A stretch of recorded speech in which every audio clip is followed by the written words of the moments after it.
लंबे समय से पानी का बॉडी में कम रहना, इससे मोटापा, डायबिटीज, कैंसर और हार्ट जैसी गंभीर बीमारियों का भी एसोसिएशन हो सकता है। हेलो फ्रेंड्स, क्या आप जानते हैं हमारे शरीर में लगभग 60% पानी होता है। लेकिन एक सवाल हमेशा लोगों के दिमाग में रहता है, हमें रोज कितना पानी पीना चाहिए। कोई कहता है 2 से 3 लीटर, कोई कहता है 8 से 10 गिलास। कुछ लोग तो फॉर्मूलाज तक बताने लग जाते हैं।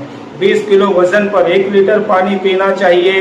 इस हिसाब से आपका 80 किलो बॉडी वेट है तो 4 लीटर पानी पीना पड़ेगा। इनमें से कोई भी बात ऑथेंटिक नहीं है। आज इस वीडियो में डॉक्टर्स और साइंटिस्ट की रिसर्च स्टडीज और ऑथेंटिक सोर्सेस के साथ जानेंगे कि असलियत क्या है। तो बने रहिए आखिर तक, क्योंकि ये सिर्फ हेल्थ टिप्स नहीं बल्कि रिसर्च बेस्ड वीडियो है। मेरी लगभग हर स्लाइड और बात के नीचे आपको ब्लू लाइन में लिंक लिखी हुई दिखेगी। यह प्रूफ है कि यह कहां से कोट की गई है। और इस वीडियो में बताई गई सारी लिंक्स आपको नीचे डिस्क्रिप्शन बॉक्स में भी मिल जाएंगी।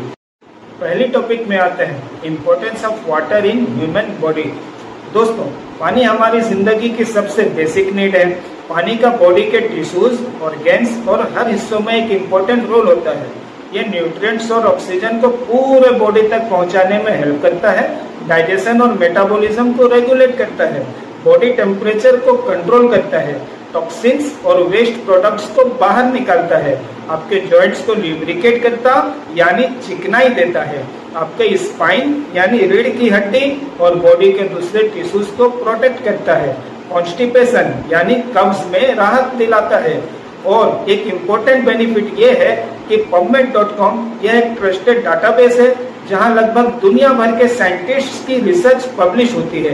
इनकी रिसेंट स्टडीज से यह पता चला है कि पानी का कंजम्पशन बढ़ाने से यूरिन के रास्ते और ब्लडर में होने वाले बार बार के इन्फेक्शंस को रोकने में मदद मिल सकती है।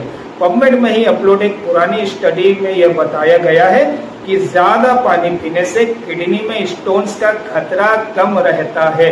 और एक बहुत बढ़िया वाली बात, onlinelibrary.village के रिसर्च पेपर के मुताबिक कई स्टडीज यह बताती हैं कि पर्याप्त पानी पीने से आपके स्किन का हाइड्रेशन लेवल भी बेहतर होता है। और PubMed की ही एक 2018 रिसर्च के अकॉर्डिंग पर्याप्त पानी पीने से आप बेहतरीन भी दिख सकते हैं, क्योंकि इससे स्किन हेल्दी दिखती है। सिंपल शब्दों में कहें तो पानी के बिना लाइफ इमेजिन करना इम्पॉसिबल है। लेकिन अब सवाल यह है कि हमें कितना पानी पीना चाहिए। कई बॉडी फंक्शंस की वजह से पानी बॉडी में घटता रहता है, जैसे टॉयलेट्स, पसीना वगैरह। इवन सांस लेने जैसे रेगुलर फंक्शन में भी पानी का रोल होता है। इसलिए बॉडी को डिहाइड्रेशन यानी पानी की कमी से बचाने के लिए जरूरी है कि पानी का बैलेंस बनाए रखें। इस टॉपिक पर एक्सपर्ट्स की राय अलग अलग है।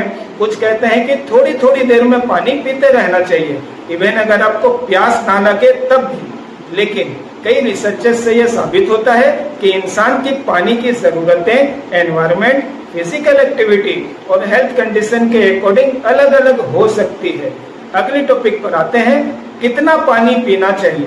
यूनाइटेड स्टेट की national academies of sciences, engineering and medicine के साइंटिस्ट की एक बहुत बड़ी और लंबी रिसर्च के बाद एक शानदार 638 पेजेस की बुक पब्लिश की गई, dietary reference index for water, potassium, sodium chloride and sulphate.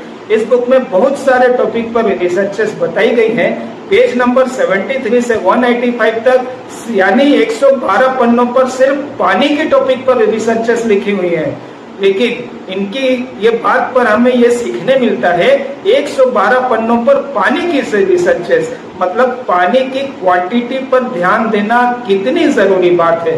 ये कहते हैं कि एडल्ट मर्दों को 3.7 लीटर और एडल्ट औरतों को 2.7 लीटर रोजाना पानी पीना चाहिए।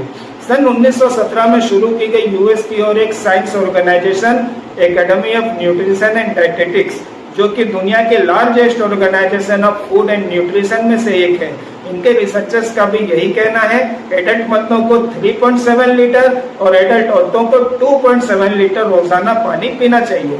ICMR, Indian council of medical research का रिकमेंडेशन है कि एडल्ट मर्दों को 3 से 3.7 लीटर और एडल्ट औरतों को 2.1 से 2.7 लीटर रोजाना पानी पीना चाहिए।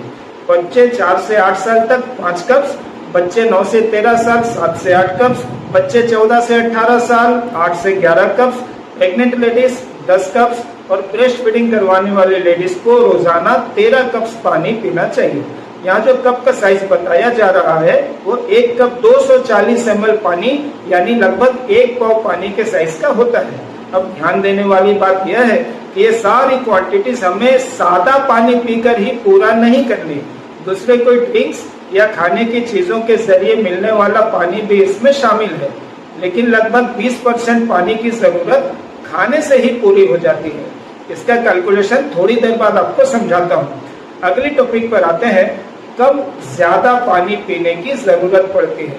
2 एकेडमीज, पहली academy of nutrition and dietetics और दूसरी centre for disease control and prevention CDC, ये यूनाइटेड स्टेट्स गवर्नमेंट की एक ऑफिशियल वेबसाइट है। इन दोनों एकेडमीज के स्टडीज का आसान भाषा में मतलब यह निकलता है कि ऐसे 2 इंसान जिनका एज भी बराबर हो, जिनका वेट भी बराबर हो, फिर भी उन दोनों के पानी की जरूरत और क्वांटिटी अलग अलग हो सकती है और यह कुछ बातों पर डिपेंड करती है, जैसे आप कहाँ रहते हैं। अगर आप गर्म सूखे इलाके या ऊंचाई पर रहते हैं तो आपको ज्यादा पानी की जरूरत होगी। अगर आप ज्यादा चाय, कॉफी या कैफीन वाले ड्रिंक्स पीते हैं तो आपको ज्यादा टॉयलेट आने का खतरा होता है, इसलिए ज्यादा पानी की जरूरत होगी। अगर आपके खाने में नमकीन, मसालेदार या मीठी चीजें ज्यादा हो तो ज्यादा पानी पीने की जरूरत होगी। अगर आप फ्रेश फ्रूट्स या पकी या कच्ची सब्जियां ज्यादा ना खाते हो तो आपको ज्यादा पानी पीने की जरूरत पड़ेगी। पसीने के कारण गर्मी के महीनों में ज्यादा पानी पीने की जरूरत पड़ती है। यदि आप ज्यादा समय बाहर धूप में या गर्म तापमान में या बंद कमरे में ज्यादा टाइम बिताते हैं तो ज्यादा पानी पीने की जरूरत पड़ सकती है। यदि आपकी एक्टिविटीज ज्यादा है, ज्यादा चलते हैं या ज्यादा खड़े रहना पड़ता है तो आपको बैठे रहने वालों की तुलना में ज्यादा पानी पीने की जरूरत पड़ती है। अगर आप एक्सरसाइज या इंटेंस एक्टिविटी करते हैं तो ज्यादा पानी पीना पड़ेगा। अगर आपको कोई इन्फेक्शन या बुखार हो या उल्टी या दस्त के कारण शरीर से लिक्विड ज्यादा निकल रहा हो तो ज्यादा पानी पीने की जरूरत पड़ेगी। अगर आपको डायबिटीज या ऐसी कोई बीमारी हो जिसकी वजह से ज्यादा टॉयलेट आती हो तब भी आपको ज्यादा पानी पीने की जरूरत होगी। प्रेग्नेंट और ब्रेस्ट फीडिंग करवाने वाली लेडीज को भी ज्यादा पानी पीने की जरूरत होती है। अगली टॉपिक पर आते हैं, कम पानी का सेहत पर असर। हेल्थलाइन के डॉक्टर्स और एक्सपर्ट्स का कहना है कि कई लोगों का यह दावा है कि पानी का बैलेंस बॉडी में बिगड़ जाए तो उनके एनर्जी लेवल्स और ब्रेन फंक्शन में भी असर पड़ता है।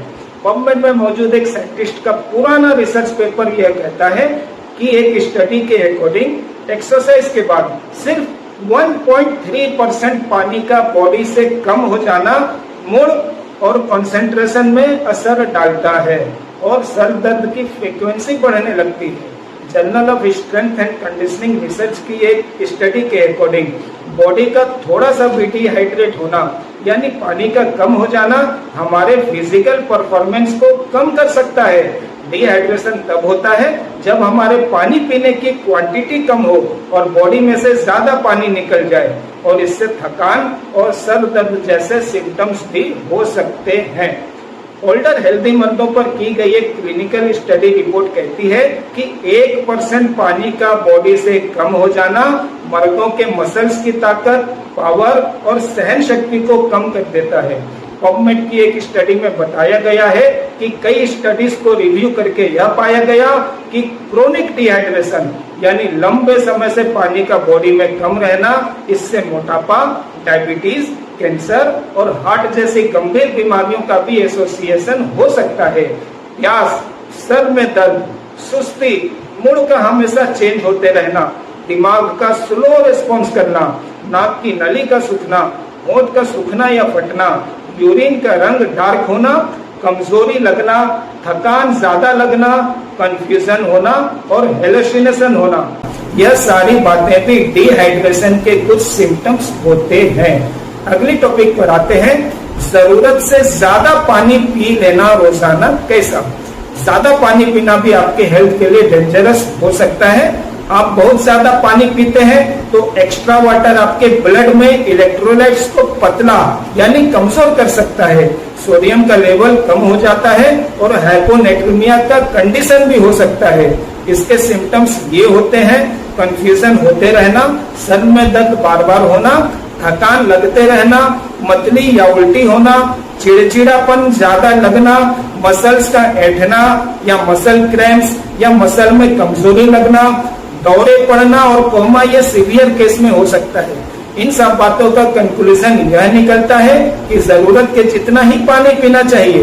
कम पानी पीना भी हेल्थ के लिए हानिकारक है, जरूरत से ज्यादा पानी पीना भी हेल्थ के लिए डेंजरस हो सकता है। अगले टॉपिक पे आते हैं, क्या दूसरी खाने या पीने वाली चीजें पानी पीने के हिसाब में मान ली जाएंगी?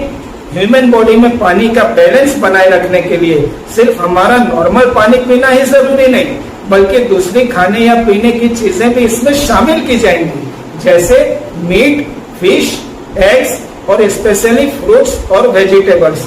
इन सब में कुछ हिस्सा पानी का भी होता है और साथ ही साथ चाय, कॉफी, मिल्क जैसी चीजें पीना भी पानी के काउंटिंग में मान ली जाएंगी। अब कैलकुलेशन समझ लेते हैं। रिकमेंडेशन के अकॉर्डिंग एडल्ट बंदों को 3 लीटर पानी पीना चाहिए और एडल्ट औरतों को रोजाना 2.2 लीटर पानी पीना चाहिए। बाकी जो एक्स्ट्रा पानी की जरूरत है वो खाने के जरिए पूरी हो जाएंगी, क्योंकि लगभग 20% पानी खाने की चीजों से एडजस्ट हो जाता है। कम या ज्यादा का कैलकुलेशन अपने एनवायरनमेंट, फिजिकल एक्टिविटी और हेल्थ कंडीशन के अकॉर्डिंग आपको खुद करना पड़ेगा।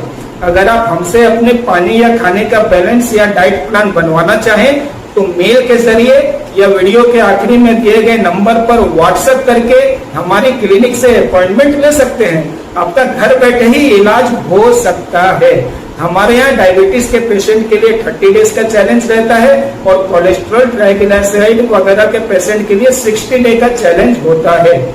अगले टॉपिक पर आते हैं, सफिशिएंट पानी पीने के लिए कुछ टिप्स।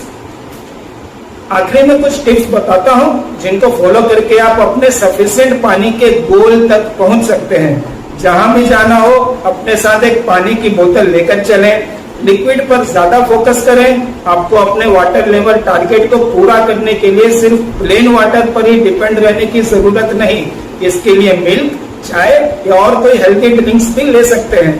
शुगर वाली ड्रिंक्स यानी soda, readymade fruit juices, soft drinks, alcohol वगैरह से बचें, इससे कैलोरीज भी बढ़ जाती है। यदि बाहर कुछ खाने जाएं तो दूसरे ड्रिंक्स ना पिया करें, उसकी जगह पानी पिएं। इससे आपके पैसे भी थोड़े बचेंगे और कैलोरीज को बचाने में भी कामयाब हो जाएंगे। यदि सादा पानी बार बार पीने में अच्छा ना लगे तो उसमें नींबू का जूस भी मिला सकते हैं। यदि आप कड़ी मेहनत वाला काम करते हैं तो ऐसे स्पोर्ट्स ड्रिंक पिया करें जिसमें इलेक्ट्रोलाइट्स हों, जो बॉडी से पसीने के जरिए निकले हुए इलेक्ट्रोलाइट्स को रिप्लेस कर सकें। तो दोस्तों, अगर ये वीडियो आपको इंफॉर्मेटिव लगी हो तो इसे लाइक जरूर कीजिए, अपने दोस्तों और फैमिली के साथ शेयर कीजिए और हमारे चैनल साइंटिफिक रिसर्च ऑफिशियल को सब्सक्राइब करके बेल आइकन भी दबा दीजिए, क्योंकि यहाँ हर वीडियो रिसर्च बेस्ड नॉलेज पर ही आधारित है। मिलते हैं अगले वीडियो में एक और साइंटिफिक रिसर्च के साथ। आप भी अगर किसी टॉपिक पर रिसर्च बेस्ड नॉलेज हासिल करना चाहते हो तो कमेंट बॉक्स में रिप्लाई कर सकते हैं। धन्यवाद।